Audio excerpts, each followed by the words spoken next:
नमस्कार, स्वागत है आपका। आप देख रहे हैं अपना बिहार। मैं हूं आपके साथ सुमित झा।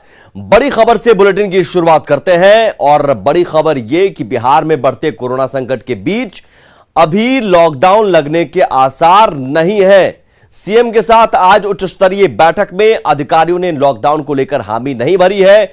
सूत्रों के हवाले से खबर है कि बाजार में कई चीजों पर कई और भी पाबंदियां कड़ाई से लगाई जा सकती हैं। इतना ही नहीं, नाइट कर्फ्यू में लापरवाही बरतने पर अब लगाम लगाने पर भी चर्चा की गई, सख्ती बरतने की चर्चा की गई। खबर यह है कि आज की फीडबैक के आधार पर सीएम नीतीश कल पाबंदियों को बढ़ाने पर फैसला लेंगे। आज की बैठक में डिप्टी सीएम, प्रधान सचिव सहित कई अधिकारी मौजूद रहे। आनंद अमृतराज मौजूद हमारे संवाददाता जुड़े हुए हैं फोन लाइन पर। आनंद, बैठक क्या खत्म हो गई और क्या बैठक में पाबंदियों को लेकर जो फैसला की बात है, उन पाबंदियों में किस तरह की पाबंदियां होगी? देखिए सुमित, अभी बैठक चल रही है, बेहद महत्वपूर्ण बैठक है और तमाम जिलों के डीएमएसपी के साथ स्वास्थ्य विभाग के प्रधान सचिव, मुख्यमंत्री के प्रधान सचिव सहित स्वास्थ्य मंत्री, तमाम डिप्टी सीएम सहित तमाम जो भी सरकार के प्रमुख अंग होते हैं उनके साथ इस वक्त वीडियो कॉन्फ्रेंसिंग के माध्यम से नीतीश कुमार बैठक कर रहे हैं। और सबसे बड़ी बात है कि इस बैठक को कई मायनों में बेहद महत्वपूर्ण माना जा रहा है। आपको याद होगा कि इसके पहले जब नीतीश कुमार ने तमाम जिलों के डीएमएसपी के साथ अपने जो प्रधान सचिवों के साथ बैठक किया था और उसके बाद देर शाम प्रेस कॉन्फ्रेंस करके उन्होंने कई सारे ऐलान किए थे कि बिहार में 9 बजे से लेकर 5 बजे सुबह तक कर्फ्यू लगेगा, कई सारी बंदिशें लगाई गई थी। कल क्राइसिस मैनेजमेंट ग्रुप की भी महत्वपूर्ण बैठक होने वाली है सुमित, कल 11 बजे, और वो बैठक बेहद महत्वपूर्ण माना जा रहा है क्योंकि नीतीश कुमार को आज जितना भी फीडबैक लेना था बिहार के तमाम जिलों की, वो तमाम फीडबैक मुख्यमंत्री ने ले लिया है। और इस फीडबैक के बाद उनके पास जो भी फीडबैक पहुंचा है, कई सारे लोगों ने उन्हें कहा है कि कंप्लीट लॉकडाउन लगाने की स्थिति फिलहाल अभी नहीं है, तो लेकिन बिहार में कई सारे ऐसे फैसले लिए जा सकते हैं जो लगभग लॉकडाउन की स्थिति जैसी ही होगी। तो जाहिर सी बात है इस बैठक पर नजर गड़ी हुई है और कल 11 बजे क्राइसिस मैनेजमेंट ग्रुप की महत्वपूर्ण बैठक होने वाली है सुमित। जो सरकार के प्रमुख अंग होते हैं वो महत्वपूर्ण लोग होते हैं जो सरकार के बड़े फैसले लेते हैं। तो उस क्राइसिस मैनेजमेंट ग्रुप के बैठक के बाद ये तय हो जाएगा कि बिहार में लॉकडाउन लगेगा नहीं लगेगा, या फिर क्या कुछ परिस्थितियां तय की जाएगी आने वाले समय में, क्योंकि कोरोना का संक्रमण लगातार बढ़ता जा रहा है और इसे रोकने के लिए सरकार लगातार प्रयास में जुटी हुई है। और सरकार की पूरी कोशिश है कि आने वाले समय में कोरोना और न बढ़े, उसको लेके एहतियात जो भी कड़े कदम उठाने हैं वो उठाएंगे। और आपको ये भी सुमित पता होगा कि कल भी देर शाम मुख्यमंत्री निकले थे, उन्होंने पटना के सड़कों कहा लिया था। आज महत्वपूर्ण बैठक की जा रही है और कल क्राइसिस मैनेजमेंट ग्रुप की बैठक होगी और उस बैठक में तय हो जाएगा कि बिहार में आने वाले समय में कोरोना को रोकने के लिए क्या कुछ सरकार फैसला करने जा रही है। सुमित, चलो, बहुत शुक्रिया आनंद इस जानकारी के लिए। तो कल तक का फैसला आप इंतजार करना होगा फैसले के लिए। कल दोपहर में हो सकता है फैसला आए और भी किस तरह की पाबंदियां लगाई जा सकती हैं। कोरोना संक्रमण को देखते हुए बिहार विधानसभा सचिवालय में एक कंट्रोल रूम की स्थापना की गई है। कंट्रोल रूम विधानसभा के वर्तमान सदस्यों, पूर्व सदस्यों, सचिवालय में कार्यरत और सेवानिवृत्त कर्मियों के परिजनों का पूरा डाटा इकट्ठा करेंगे और उनकी मदद करेंगे। हालांकि कांग्रेस ने कहा है कि जो इंतजाम होने चाहिए वो हो नहीं रहे हैं। अभी राज्य के जो हालात, राज्य के पूरे भारतवर्ष में कोरोना का कोई मरीजों का बद इंतजामी है। बिहार विधानसभा में बढ़ते कोरोना के खतरा को देखते हुए विधानसभा अध्यक्ष ने नियंत्रण कक्ष बनाया है। देखिए, विधानसभा में नियंत्रण कक्ष बनाया गया है जहां पर तमाम जो कर्मचारी हैं वो लोग मौजूद रहेंगे, मेडिकल की टीम मौजूद रहेगी और सभी विधायकों से जो कर्मचारी हैं, पूर्व विधायक हैं, उनसे संपर्क साधने की यहाँ से कोशिश की जाएगी। पूरे बिहार के प्रतिनिधित्व करने वाले हमारे विधायक, पूर्व विधायक, विधानसभा सचिवालय कर्मी, पदाधिकारी, सभी लोग समन्वय सरकार के साथ बनाएंगे, जिला अधिकारी के साथ, स्वास्थ्य विभाग के साथ। जो फीडबैक आता है उसकी जानकारी संबंधित लोगों को देकर उसके समाधान के लिए लगेंगे और पूरे बिहार के अंदर एक जन जागरण अभियान का माहौल खड़ा करना है, क्योंकि अब ये जरूरी हो गया है कि सिर्फ सरकार के भरोसे हम नहीं बैठ सकते। ये सबकी जिम्मेवारी है इस महायुद्ध में अपनी भागीदारी करने का, और युद्ध के में भागीदारी करने के पहले सबको सजग होना होगा। शैलेंद्र, न्यूज़ 18 पटना।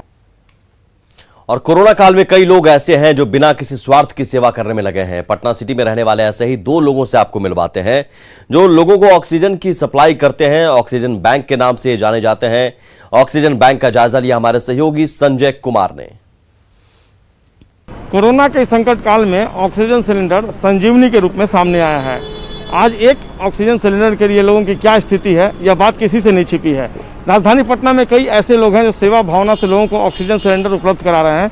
इसी में एक नाम है संजीव देवरिया का, जो कि पटना से लेकर पटना सिटी तक जो ज़रूरतमंद लोग हैं उनको सेवा भावना से सिलेंडर उपलब्ध करा रहे हैं। पिछले साल भी ये काम जारी हुआ था और इस साल भी ये काम चल रहा है। लगातार 2 साल से ये काम चल रहा है। अब तक कितने लोगों को संजीव जी आपने सिलेंडर उपलब्ध कराया?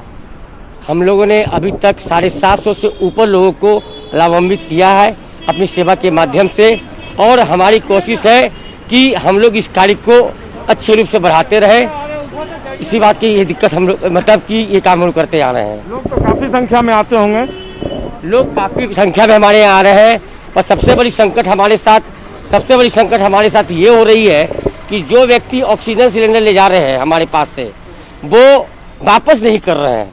इसका कारण है कि लोगों में एक दिमाग में ये मानसिकता बैठ गई है उनकी कि हमको कुछ हो गया है, क्या हो गया, इसको घर में रखने से इसको फायदा होगा, पर वो ये नहीं देख रहे हैं कि इसको रखने से अन्य लोगों को इसका व्यवस्था नहीं मिल पा रही है। हम 3 दिन के लिए सिलेंडर की व्यवस्था देते हैं, पर लोग जो जाते हैं वो 15 दिन, 20 दिन, 1 महीना हम लोग टेलीफोन करते रहते हैं कि भैया सिलेंडर वापस कीजिए, पर वो नहीं सुनते हैं। वो लोग पैर भी लगाते हैं। लोगों से क्या अपील आप करना चाहेंगे? जो लोग ले जाते हैं सिलेंडर, उनसे क्या कहना चाहेंगे? हम लोगों से यही कहना चाहेंगे कि इस कोरोना महामारी में आप लोग हम लोग हमारा साथ दें। यह सेवा करना अपना धर्म है। क्या नाम है? सुभाष कुमार पोद्दार। बिल्कुल, संजीव देवरिया हो और सुभाष कुमार पोद्दार हो, तमाम जो ऐसे लोग हैं वो प्रशंसा के पात्र हैं, क्योंकि कोरोना संकट काल में ऐसे ही लोग हैं जो मदद के लिए आगे आए हैं और इनका जज्बा जो है वाकई में लोगों के लिए मददगार साबित हो रहा है। कैमरा पर्सन अजय दुबे के साथ संजय कुमार, न्यूज़ 18 पटना। कोरोना के बढ़ते संक्रमण ने बिहार पुलिस की कार्यशैली में भी बदलाव ला दिया है। कल तक जो बिहार पुलिस हर एक अपराधी को सलाखों के पीछे पहुंचाने में विश्वास रखती थी, आज वो हिदायत और बॉन्ड भरवाकर उसे छोड़ रही है। हालांकि ये नियम सभी पर लागू नहीं होता। इस बारे में बता रहे हैं एडीजी पुलिस मुख्यालय जितेंद्र कुमार, जिनसे बात की संवाददाता अमित कुमार ने। इन्वेस्टिगेटिंग ऑफिसर कन्विंस है कि इस व्यक्ति की गिरफ्तारी जरूरी है, क्योंकि यह एविडेंस के साथ टेम्पर कर सकता है, गवाहों को धमका सकता है, और वो आगे इन्वेस्टिगेशन में सहयोग नहीं करेगा तो वो उनकी गिरफ्तारी कर कोर्ट में प्रोड्यूस करें, और वो कारण भी लिखें कांड देने में कि क्यों गिरफ्तार किया गया उसको।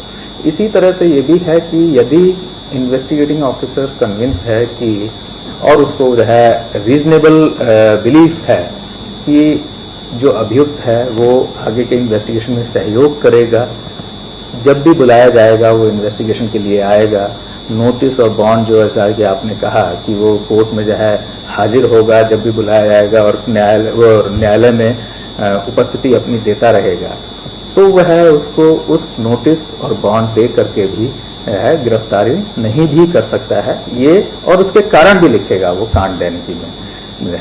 तो ये है जो है प्रावधान।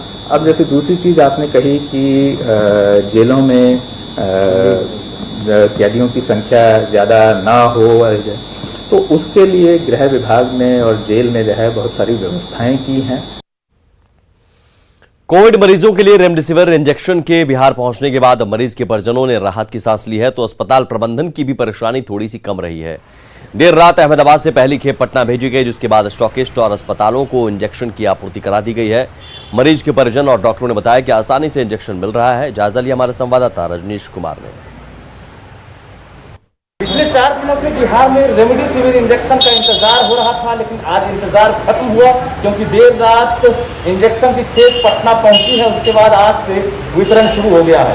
एनएमसीएच में स्टोरेज किया गया है 14,000 खेप जो रेमडेसिविर है वो यहाँ पर भेजी गई है अहमदाबाद से, और दूसरी खेप आज पटना पहुँचने वाली है। लेकिन उससे पहले देखिए, वितरण होने के बाद जो मरीज के परिजन हैं उनके चेहरे पर एक तरह से कहिए कि मुस्कान आ गई है, क्योंकि ये संजीवनी का काम करेगी ये इंजेक्शन।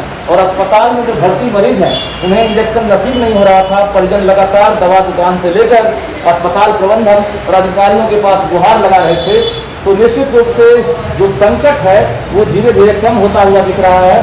14,000 जो इंजेक्शन सीएम नीतीश कुमार ने खुद पहल करते हुए इंजेक्शन मंगवाई है। उसके बाद देख सकते हैं कि जो दवा दुकान है या अस्पताल है वहाँ पर अब इंजेक्शन मिलने लगा है। तो ये हाथ में देख सकते हैं रेमडेसिविर इंजेक्शन, जो कोविड मरीजों के लिए वरदान माना जाता है।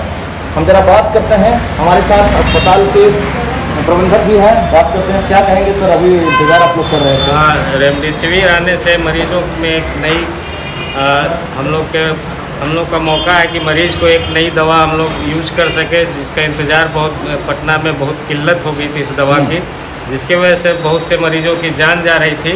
हो सकता है इस दवा से उन मरीजों को बहुत फ़ायदा हो। तो मरीज के परिजन, उनसे भी बात कर लेते हैं। क्या लग रहा है, राहत मिली? राहत मिल रहा है।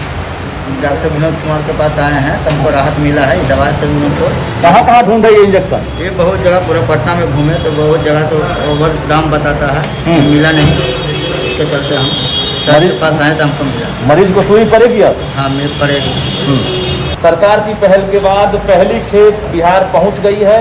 उसके बाद जो ड्रग इंस्पेक्टर हैं वो अपनी मौजूदगी में तमाम जो अस्पताल हैं, उसके साथ साथ जो स्टॉकिस्ट हैं पटना के 6, उनके पास रेमडेसिविर को आपूर्ति करा दिया है। और आज शाम में फिर से दूसरी खेप पहुंचने वाली है। ऐसे में उम्मीद जताया जा रहा है कि जो रेमडेसिविर की कमी थी वो कमी अब पूरी होने वाली है। रजनीश कुमार, न्यूज़ 18 पटना। मधेपुरा के जननायक कर्पूरी ठाकुर मेडिकल कॉलेज अस्पताल में अब ऑक्सीजन की कोई कमी नहीं है, क्योंकि यहां ऑक्सीजन प्लांट काम करना शुरू कर चुका है। इस प्लांट से एक दिन में 20 जंबो ऑक्सीजन सिलेंडर को भरा जा सकता है। इस ऑक्सीजन प्लांट की लागत 1.5 करोड़ रुपए बताई जा रही है। एक राहत देने वाली खबर जो मधेपुरा मेडिकल कॉलेज से आ रही है, जो मधेपुरा जननायक कर्पूरी ठाकुर मेडिकल कॉलेज में 1.5 करोड़ की लागत से बनकर तैयार ऑक्सीजन प्लांट जो है वो चालू हो गया है, जहां से उत्पादन जो है शुरू है। और 20 सिलेंडर प्रतिदिन जंबो सिलेंडर का जो है वह उत्पादन हो रहा है, जिससे कि करीब 30% ऑक्सीजन जरूरत की जो है वो मेडिकल कॉलेज की ऑक्सीजन जरूरत को पूरा किया जाएगा। तो ये प्लांट जो है वो 3 दिन से काम कर रहा है और लगातार यहाँ जो है उत्पादन ऑक्सीजन का हो रहा है, जो 30% मेडिकल कॉलेज के ऑक्सीजन जरूरत को पूरा कर पाएगा। मधेपुरा से न्यूज़ 18 के लिए पूर्वोत्तर की रिपोर्ट। कोरोना संकट से निपटने के लिए अनुमंडल स्तर पर स्वास्थ्य विभाग की टीम काम कर रही है। बगहा में भी स्वास्थ्य विभाग की टीम ने दिन रात मेहनत कर 100 बेड ऑक्सीजन युक्त कोविड वार्ड तैयार किया है। अच्छी बात यह है कि अनुमंडलीय अस्पताल परिसर पूरी तरह से हाईटेक है और यहां हर सुविधा मौजूद है। अगर मरीजों की संख्या बढ़ेगी तो मुश्किलों से पार पाना आसान होगा। अस्पताल की ओर से अतिरिक्त ऑक्सीजन सिलेंडर के साथ ऑक्सीजन देने के लिए ऑक्सीजन मशीन की भी व्यवस्था की गई है। कोरोना पॉजिटिव मरीजों की संख्या के बीच बगहा की तस्वीर निश्चित तौर पर सुखद है।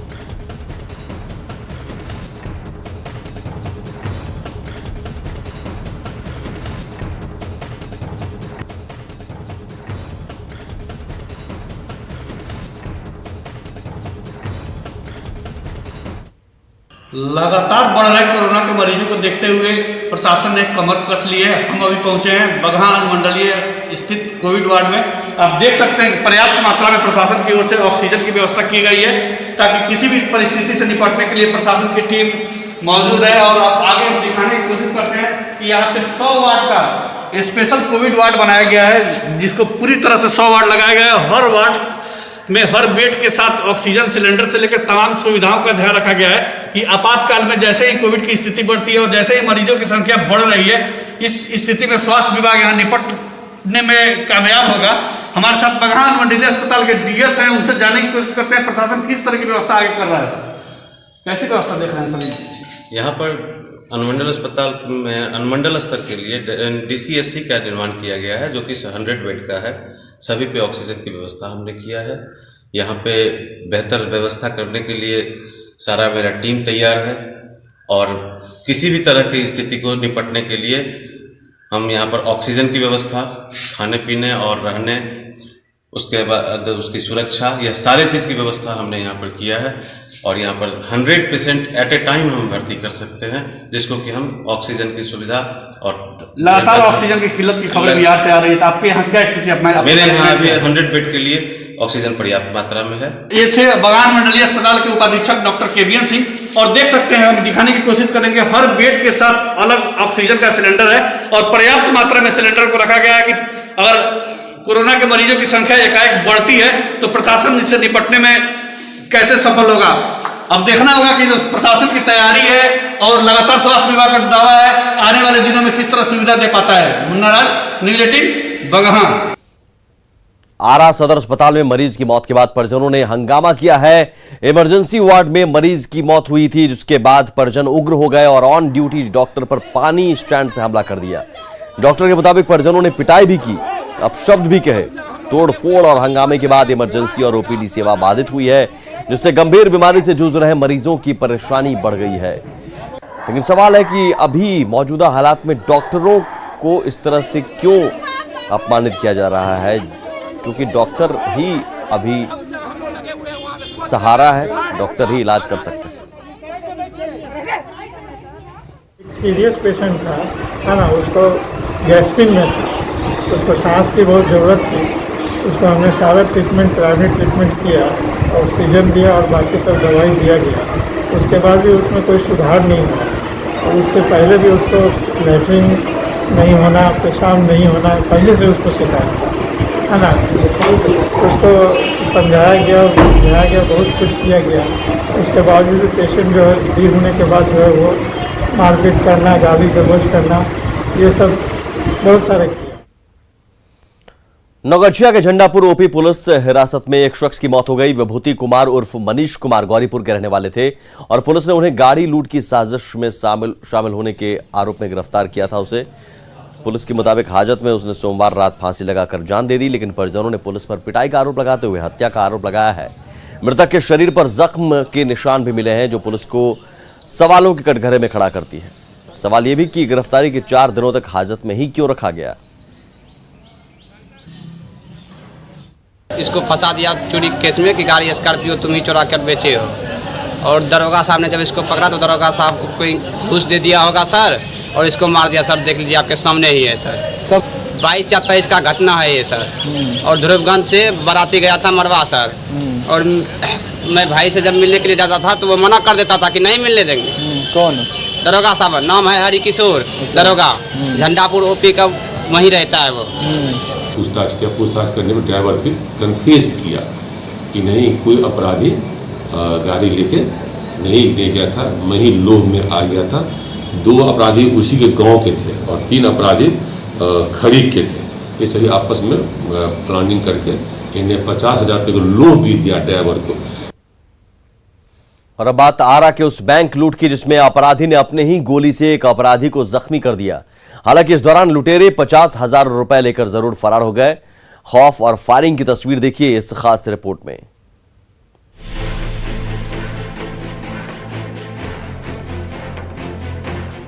पीएनबी के पिरौटा ब्रांच में लूटपाट मची हुई है।